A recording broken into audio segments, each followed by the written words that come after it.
Bir ay doğar ilk akşamdan gecede, neydem neydem geceden.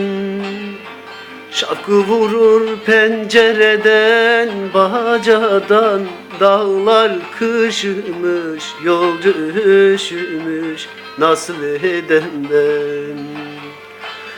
Şarkı vurur pencereden, bacadan. Dağlar kışımış, yolcu üşümüş, nasıl edem ben?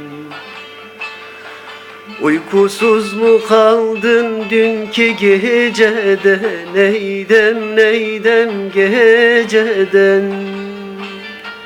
Uyan uyan yar sinene, sar beni. Dağlar kışımış, yolcu üşümüş, nasıl edem ben? Uyan uyan yar sinene, sar beni. Dağlar harami, açma yarami, perişanım ben.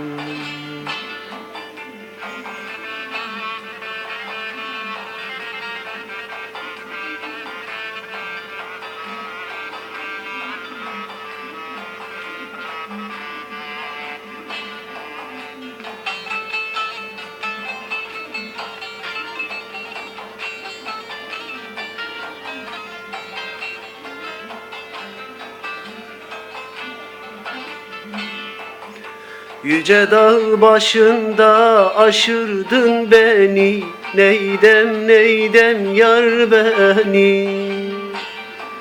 Tükenmez dertlere düşürdün beni. Dağlar kışımış, yolcu üşümüş, nasıl edem ben?